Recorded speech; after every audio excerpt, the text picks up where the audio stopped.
Hello students, मैं अनिता त्रिपाठी स्वागत करती हूँ आपका आपके अपने YouTube channel each one teach one में।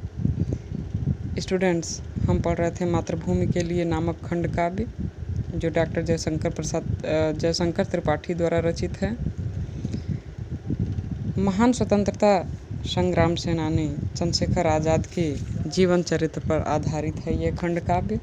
हम इस खंड काव्य में 3 सर्ग हैं, 2 सर्गों को पढ़ चुके हैं।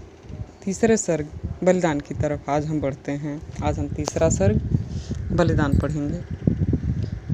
तो इस सर्ग का आरंभ चंद्रशेखर आज़ाद और उनके मित्र रुद्र के मध्य हो रहे वार्तालाप से आरंभ होता है। वे दोनों इस समय सातार नदी के किनारे बैठे हुए हैं। आज़ाद चिंतामग्न होकर रुद्र से कहते हैं कि आखिर हमारी पावन भूमि कब तक गुलाम रहेगी। तब रुद्र उन्हें समझाते हैं कि हमारे काफ़ी मित्र पकड़े गए हैं, कहीं तुम भी अत्याचारी अंग्रेज़ों की गिरफ्त में न आ जाओ। अतः इस समय तुम्हें स्वयं को बचाए रखना चाहिए और संगठन की सक्रियता से दूरी बनाकर रखनी चाहिए। शक्ति संचय करके आकाशमात ही विस्फोट करना उचित होगा, इससे अंग्रेज़ दहल उठेंगे। आज़ाद गंभीर होकर उसकी बातें सुन रहे थे। आज़ाद उसकी बातें सुनकर विह्वल हो जाते हैं। सूर्य की लालिमा में गुस्से से उनका मुख और भी लाल हो गया था।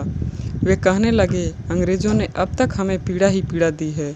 मैं अंग्रेज़ों का शासन समाप्त करके ही रहूँगा। बिस्मिल, अशफाक, खुदीराम और राजगुरु को भी प्राणदंड मिला है। साथ ही बोस, रोशन, यतेंद्र और बादशाह जफर के बेटे आदि को उन्होंने मार दिया था। इसका बदला लेने के लिए और भारत माता की स्वतंत्रता के लिए वो निश्चय करके मजबूत हो खड़े हो करके संकल्प लेते हैं कि मैं लड़ूंगा। और वो आगे कहते हैं कि मुझे सेना के युवकों को संगठित करना होगा। मैं हाल ही में चटगांव के सूर्यसेन से मिलकर लौटा हूँ। हमारा देश स्वतंत्र होकर ही रहेगा। तभी उन्हें गणेश शंकर विद्यार्थी के 2 वर्ष पूर्व हुई मुलाकात ध्यान में आ जाती है। रुद्र को बताते हुए वे कहते हैं कि कानपुर राष्ट्र सेवक की संगम स्थली है। वहाँ प्रताप समाचार पत्र का कार्यालय, जिसके संपादक विद्यार्थी जी हैं, क्रांतिकारियों का आश्रय स्थल है। एक बार फूलबाग में एक सभा हो रही थी, नेता का भाषण हो रहा था। मैं भी श्रोता बनकर वहाँ सब कुछ सुन रहा था। विद्यार्थी जी को संदेह हुआ कि नेता की अहिंसा और असहयोग की बातें सुनकर मुझे रोष न आ जाए तथा मैं सभा भंग न कर दूं, इसलिए वे मुझे नेता की बातों पर ध्यान न देने की सलाह देते हैं। लेकिन उनका यह विचार भ्रम मात्र था। मुझे अपनी रक्षा का ध्यान था। जैसे ही लोगों को पता चला कि मैं उस सभा में उपस्थित हूँ, मैं तत्काल सभा से प्रस्थान कर गया।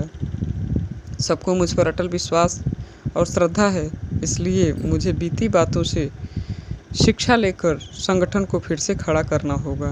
वो आगे कहते हैं कि मैं प्रयाग जाकर जवाहरलाल से मिलना चाहता हूँ, फिर कानपुर जाकर पार्टी की सुध लूँगा। प्रयाग में जाकर इस संकट को दूर करने का उपाय भी सोचूंगा। इसके अगले दृश्य में ये दिखाया गया है कि चंद्रशेखर आज़ाद प्रयाग में स्थित अल्फ्रेड पार्क में अपने मित्रों के साथ गंभीर वार्तालाप कर रहे थे। वह पार्क दिन रात सूना पड़ा रहता था।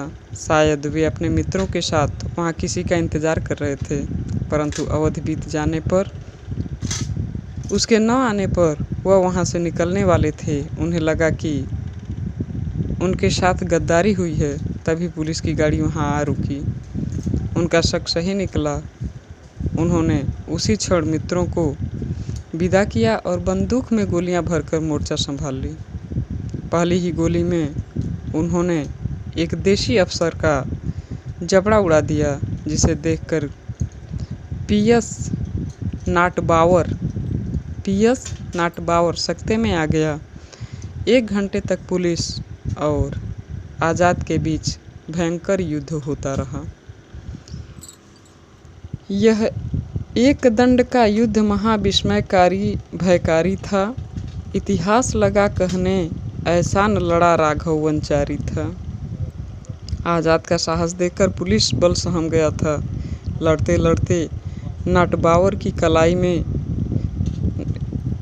आज़ाद की गोली लग गई थी।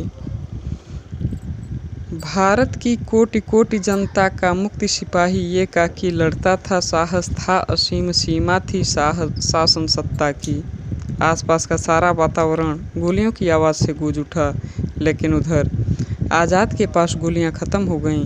जब एक गोली शेष रह गई तो वह असमंजस में पड़ गए कि क्या पुलिस के हाथों जीवित पकड़ा जाऊं। परंतु कुछ क्षण के बाद आज़ाद ने पिस्तौल अपनी कनपट्टी पर तानकर स्वयं को ही गोली मार ली।